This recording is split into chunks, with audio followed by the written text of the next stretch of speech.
Let me be very, very fancy and radio. Simply away.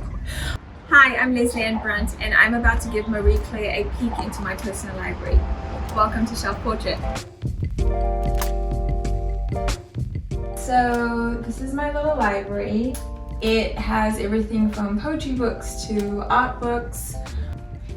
So Amanda Gorman, The Hill We Climb. Amanda is an incredible Black poet, and for those of you who don't know her, she recited this poem at the inauguration of President Biden and Vice President Kamala Harris. It's a new addition to my library. It's just a very inspirational piece, I think, you know, at a time when the country really needed us to unify and be reminded of who we are as a people and what this country stands for. And she is the 6th youngest poet, I believe, to have recited a poem at the inauguration. So a great addition to anyone's book collection.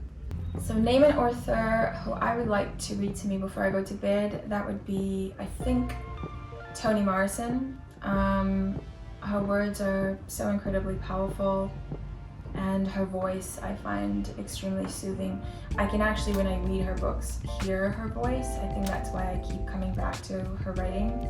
So I read this book, Buckingham Palace, District 6 by Richard Rive when I was in school back in South Africa, and my mother was actually born in District 6, and for those of you who don't know, District 6 was an incredible place, poor and impoverished, but it sat at the bottom of Table Mountain, and it was declared white only by the South African government, and families were forcibly removed. So there was a row of 5 houses on a dingy houses on a street, and they were known as Buckingham Palace, and it really just dives into what made this place so special, the multicultural aspect of it, the community, and it pays homage to people who lost their homes. So this one's really special, and I'm actually coming back to it because I'm developing a television show set in District 6, paying homage to my mother and the people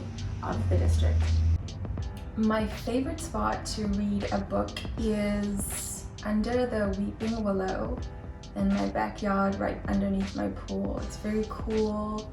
The sound of the water of the pool is very relaxing, and it's just a nice peaceful space to relax and have a glass of wine and read a book. Where to Begin by Cleo Wade. I love Cleo so much. She's a poet, and this book is a collection of ideas, mantras, poems that I've often turned to. You know, there's one that I read recently is how do we show up to change the lives of people in our communities?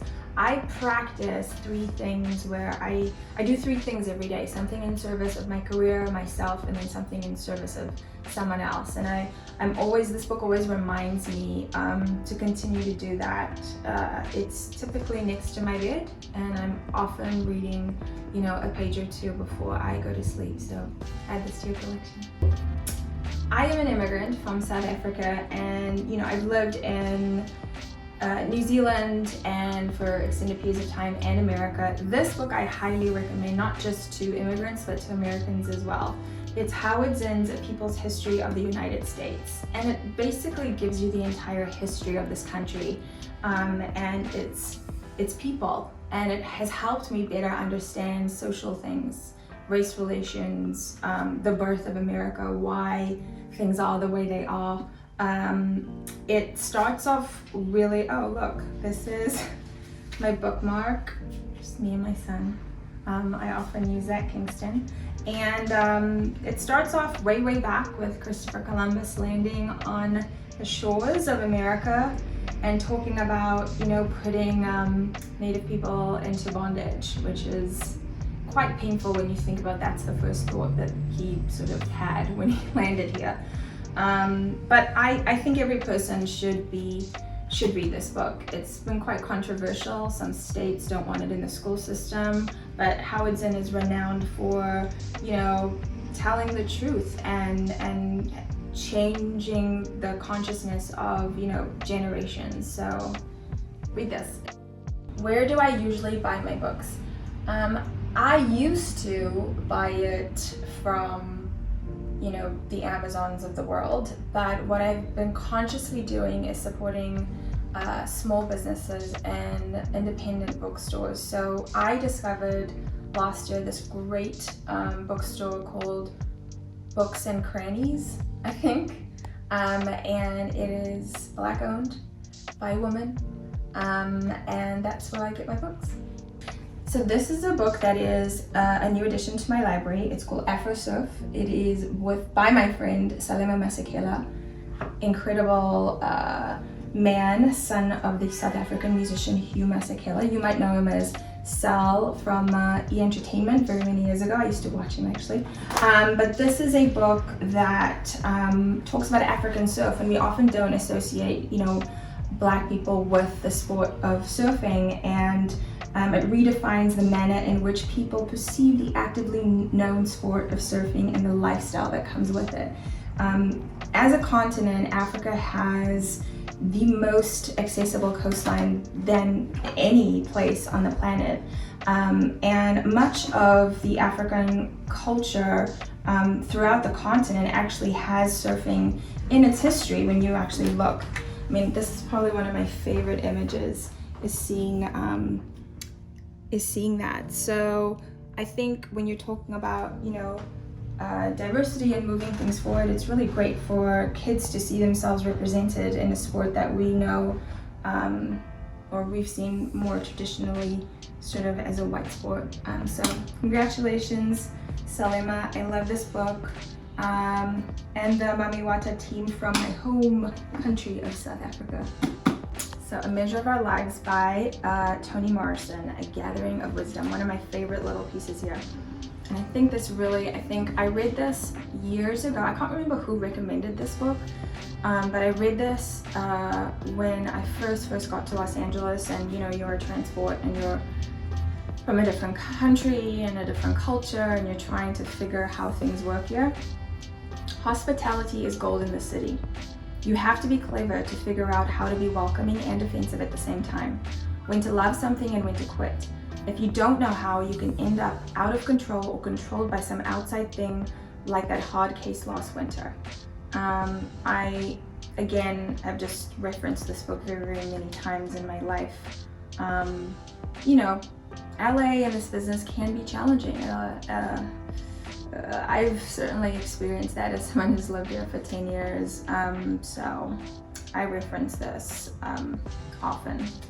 Am I a hard copy or e-reader? I love the feel of pages, so I struggle with a tablet or an iPad. I think I'm on my phone so much that I prefer not to have a screen, further aging my already old eyeballs. So full disclosure, I haven't finished this yet, but I am thoroughly enjoying it. It's The Vanishing Half by Britt Bennett. A girlfriend of mine recommended this, and it's about two sisters, one who chooses to pass as white and one who doesn't, and they're from this town where, I think in the book it says when you're from this town, you don't marry dark. And it just explores themes of colorism, the love between these two sisters, these twins. And the reason I'm reading it is because of the project I mentioned earlier that I'm working on. Explores very similar themes. America and South Africa have such close connections when it comes to issues of race and our different civil rights movements, and the tentacles of what those periods of time, sort of how far-reaching those tentacles are, and the ramification, the remnants that's left behind. So finding time to read is tough when you have a 3-year-old, but I get to read him a book every night. And one of my favorite covers is a book called I Like Myself by Karen Beaumont. The theme of the book is just loving yourself for who you are, which I think is so important to teach kids today.